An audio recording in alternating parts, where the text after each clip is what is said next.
किसी ने सही ही कहा था कि सपने हमेशा बड़े होने चाहिए। साथ ही ये भी कहा गया है कि सपने देखना ही है तो बंद आंखों से नहीं बल्कि खुली आंखों से देखें, ताकि उसकी सफलता की खुशी आपके जीवन में चार चांद लगा दे। जीवन में कभी न कभी ऐसा समय जरूर आता है जब लगता है कि सभी रास्ते बंद हो चुके हैं। ऐसी कंडीशन में अमूमन लोग थक हार कर बैठ जाते हैं और किस्मत को कोसते हुए अपना बाकी का जीवन यूं ही बेकार में निकाल देते हैं। वहीं कुछ लोग हर एक मुसीबत का सामना मजबूती से करते हैं और अपनी सफलता की कहानी खुद ही लिख देते हैं। दिल्ली में पैदा हुए सुनील वशिष्ठ की कहानी कुछ ऐसी ही है। कभी कुरियर बांटने और पिज्जा डिलीवरी बॉय जैसी नौकरी करने वाला एक आम इंसान आज करोड़पति है, जो कई सारे युवाओं और महिलाओं को रोजगार के अवसर दे रहा है।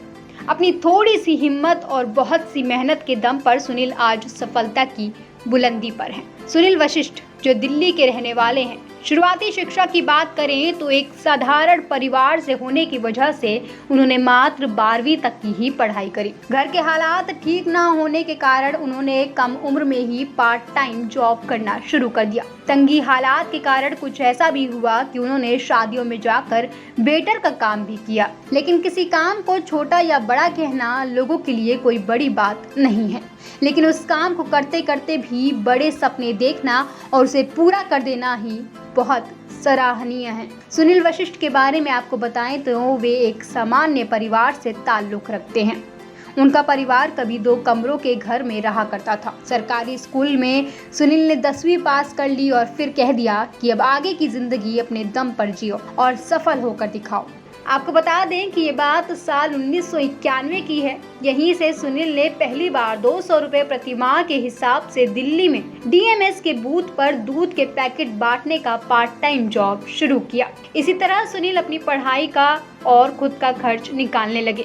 लेकिन 12वीं की पढ़ाई करने के बाद उन्होंने जैसे तैसे करके ग्रेजुएशन में दाखिला तो ले लिया, लेकिन पैसों की कमी के चलते उन्हें बीच में ही पढ़ाई छोड़नी पड़ी। पढ़ाई छोड़ने के बाद सुनील ने एक प्राइवेट कंपनी में काम करना शुरू कर दिया। कुछ साल काम करने के बाद सुनील ने एक पिज्जा कंपनी में नौकरी के लिए अप्लाई किया, लेकिन कम पढ़े लिखे होने और अंग्रेजी ना बोल पाने के चलते उन्हें 2 बार यहाँ से रिजेक्ट होना पड़ा। लेकिन कहते हैं ना कि कोशिश करने वालों की हार नहीं होती, और तीसरे प्रयास में आखिरकार उन्हें पिज्जा कंपनी में नौकरी मिल गई। पिज्जा कंपनी में सुनील को पिज्जा डिलीवरी का काम मिला, जहां पर सुनील ने खूब मेहनत की। इस दौरान सुनील को जो भी टास्क मिला उसे तय वक्त से पहले पूरा कर दिया।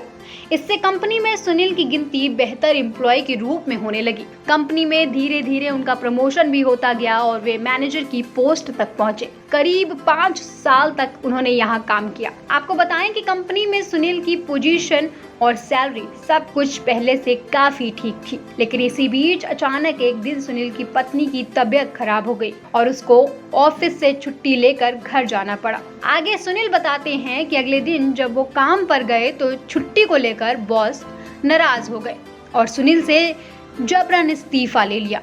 वे बताते हैं कि नौकरी गंवाने के बाद कुछ दिन तक वे काफी ज्यादा अपसेट भी थे। उसके बाद सुनील ने तय किया कि अब और हाथ पैर नहीं मारेंगे, किसी कंपनी में काम करने के बजाय खुद का ही कुछ नया शुरू करेंगे। इसी सोच के साथ 2003 में सुनील ने दिल्ली में सड़क किनारे फूड स्टॉल लगाना शुरू किया। पहले ही दिन से उन्हें अच्छा रिस्पांस मिलना शुरू हो गया। धीरे धीरे उनके स्टॉल पर कस्टमर्स बढ़ने लगे और उन्हें लगने लगा कि अब चीजें वापस ट्रैक पर लौट रही हैं। लेकिन मुश्किलें इतनी जल्दी उनका साथ कहाँ छोड़ने वाली थी। आसपास के दुकानदारों ने एमसीडी में शिकायत करके उनकी दुकान बंद करा दी। सुनील एक बार फिर से सड़क पर आ गए, लेकिन इस बार परेशानी पहले से कुछ ज्यादा थी, क्योंकि इस बार सुनील के पास अब नौकरी भी नहीं थी और बिजनेस भी बंद करना पड़ गया। साल 2007-8 में सुनील ने अपने दोस्तों और परिचितों से कर्ज लेकर फ्लाइंग केक्स नाम की दुकान खोली।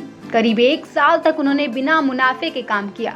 वे बड़ी बड़ी कंपनियों के ऑफिस के सामने अपनी दुकान के कार्ड्स बांटने लगे, ताकि कस्टमर्स उनको और उनके केक के बारे में जान सके।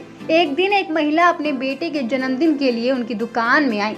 उस महिला को सुनील के दुकान का केक काफी पसंद आया। अगले दिन उस महिला ने सुनील को अपने ऑफिस बुलाया और पूरे स्टाफ के बर्थडे सेलिब्रेशन के लिए उनसे टाई अप कर लिया। वो महिला वहीं किसी बड़ी कंपनी में HR मैनेजर की पोस्ट पर काम करती थी। कुछ दिनों बाद धीरे धीरे सुनील के फ्लाइंग केक्स की चर्चा पूरे दिल्ली में होने लगी और यहीं से उन्हें अलग अलग कई सारी कंपनियों से कनेक्टिविटी मिली और वहां केक डिलीवरी करने का मौका। लेकिन कहते हैं ना कि किस्मत कब आपका साथ दे आपको नहीं पता चलेगा, लेकिन इतना तो तय है कि अगर आपके इरादे पक्के हैं और आपकी मेहनत सच्ची है तो दुनिया का कोई भी मुश्किल काम करने से आपको कोई नहीं रोक सकता। आपको बता दें कि सुनील वशिष्ठ की मेहनत का ही नतीजा रहा है कि आज फ्लाइंग केक्स एक प्रसिद्ध केक शॉप ब्रांड बन चुका है, जो नोएडा, दिल्ली, बेंगलोर और पुणे जैसे कई बड़े बड़े शहरों में अपनी 15 आउटलेट के माध्यम से 8.5 करोड़ रुपए का कारोबार करता है। उन्होंने हाल ही में नोएडा में पिज्जा, बर्गर जैसे फास्ट फूड उत्पादों की एक नई श्रृंखला शुरू की है। सुनील 2024 तक फ्लाइंग केक्स की 15 नई ब्रांच खोलने का लक्ष्य बना चुके हैं। एक पिज्जा डिलीवरी बॉय से लेकर नामी कंपनी के ओनर बनने तक का सुनील का ये सफर हम सबको सिखाता है कि एक गरीब की आंखें सिर्फ सपने ही नहीं देख सकती बल्कि उन्हें पूरा भी कर सकती है। इसके लिए इंसान को बस थोड़ी हिम्मत और थोड़ी मेहनत करनी पड़ती है। ब्यूरो रिपोर्ट, माई भारत।